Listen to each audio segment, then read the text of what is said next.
Good morning. I'm Pat Thurston. Russ Baker's my guest. He's here in studio with me, and his book is Family of Secrets, The Bush Dynasty, America's Invisible Government and the Hidden History of the Last 50 Years. Russ, are you doing any book signings while you're here in town?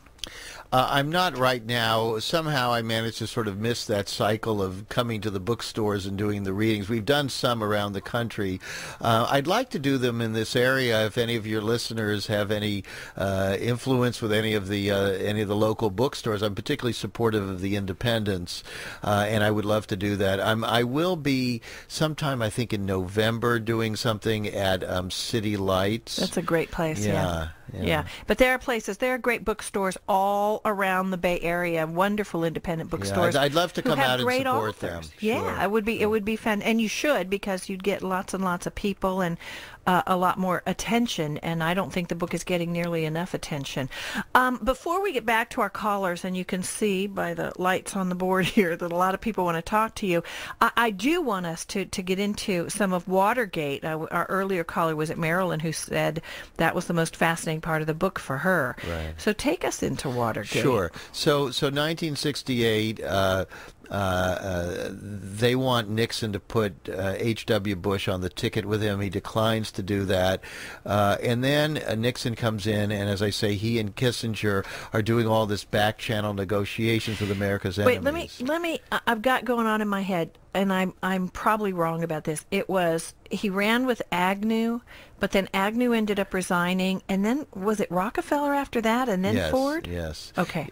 No, it was Ford. It was the Ford. Vice President, and then Ford became president, and Rockefeller became right, his vice president. Right. Okay, all right, go ahead. But this is all connected to Watergate. Okay. Even the Agnew thing is connected to Watergate. Okay.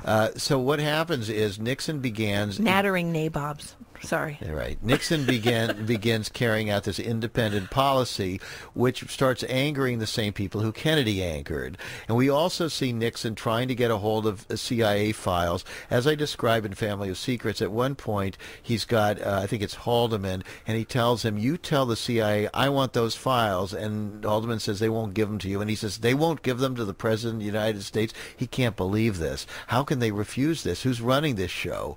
And so basically his fight sort of with these interests grows, and we start seeing these things happening. Now, what is known as Watergate is thought of as this burglary at the Watergate building, and that this was basically Nixon either explicitly or implicitly behind all of these kind of things, the break-in at Daniel Ellsberg's psychiatrist's office. Right. But in trying to trace George H.W. Bush, who's again there like Zelig, he's there, he's the head of the Republican Party, and I get all these books on the Nixon presidency, and there's nothing that even mentions Bush at all. And Bush's own things have almost nothing in there about it, and I think this is so strange. What did he do?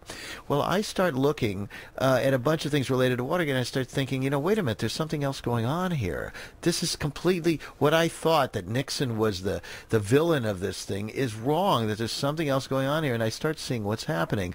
And what I conclude, and I don't even make the conclusion, I just lay out the whole narrative, all of the facts in Family of Secrets, is that Richard Nixon fell afoul of these powerful interests, and they decided at the beginning to start exerting pressure on him, and then later to be in a position where, if necessary, they could wound him politically, and in the end they decide to force him from power.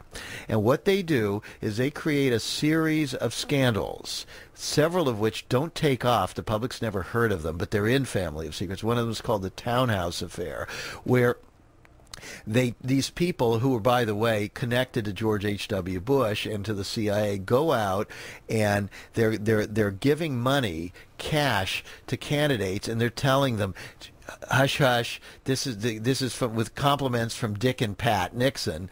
Well, Nixon never authorized any of that. And then they leak this to reporters that they're flying around the country giving cash to people. And the implications are Nixon is up to something. Right. This thing never takes off. They burglarize Ellsberg's office. Again, Nixon didn't authorize that.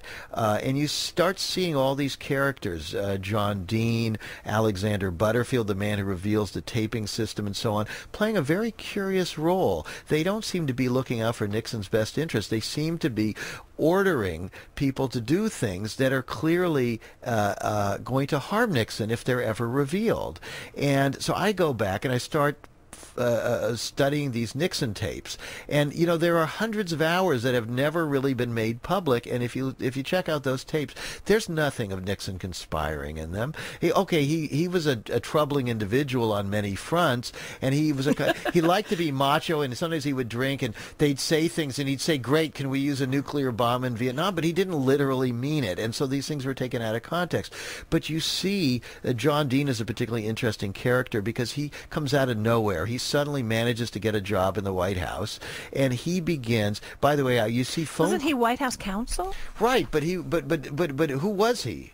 You see, nobody studies how these people got their jobs. Richard Nixon didn't know John Dean, and remember, John Dean the people who brought John Dean down brought down Richard Nixon were John Dean, Alexander Butterfield, who revealed the taping system, right, and Bob Woodward. And what I discovered was that all three of them had connections to people in the intelligence community. Well, Bob Woodward was. He was naval intelligence, wasn't he? He was doing top secret work for the Pentagon, right, and he actually was involved in providing briefings in the White House before he became a journalist. He was doing top secret briefings. He was connected to Alexander Haig and all these folks, and so he was no ordinary journalist. And when he supposedly got all these leaks, all this stuff from the sources, he was not a regular person. In fact, in Family Secrets, I actually interview his bosses admitted that they hired him at the post. He had no journalism background. Right. This was a very desirable job. I and everybody starting out in the business would have loved to have. They bring him in because someone in the White House told them to do that. Yeah, and his Deep Throat connection, wasn't that because of his intelligence connections? Well, you know what? There was no Deep Throat. That is a fake story. He lived in Sonoma County. You know who they brought out? A man who was senile and who could not speak. But he was one of ours. Here you are bursting another bubble. Yeah. This is very deep stuff. By the way, they mentioned that they think Dean says I suspect there might be a taping system. I feel like I was being taped. Why would he feel that? Well, and then they call in this guy Alexander Butterfield, and they say, by the way, do you know anything about a taping system? Well, yes, I guess I have to admit I do. Alexander Butterfield worked with the CIA in Australia before pushing his way into the White House. All these people, there was a full court press. Everybody was contacting. The guy who brought Dean in, Eagle Krogh, pressured Ehrlichman to hire him, and then he brought Dean in, and Dean was a low-level nobody. He had no qualification to be the presidential counsel. I'm not saying he wasn't a smart man. Clearly he was a smart man, but he was a guy, his only job in law, he'd been in the law firm, and they fired him because of something he was doing that they said was improper. So are the missing minutes on the tapes then missing to make it appear that something was on there that wasn't? Well, you have to wonder who caused the gap in the tapes. I'm not sure Richard Nixon had anything to do with it. No, you know what happened? When they had a gap, they had a problem, and then she took the fall for it. But what if they discovered the gap, couldn't explain it, and she said, I must have accidentally erased it. But what I'm saying is, they may not have. If you think about all these things, by the way, let's take the Ellsberg break-in. What was the purpose of that? I mean, Richard Nixon, because he was the psychiatrist, and they wanted to make it appear that his opponent was crazy. What they wanted to do was they wanted to get Richard Nixon in trouble because no American would think it was acceptable for the President of the United States to get somebody's psychiatric files, because people put themselves in that situation. You see, these are all things. Let's take the burglary, the Watergate burglary, okay? Yeah.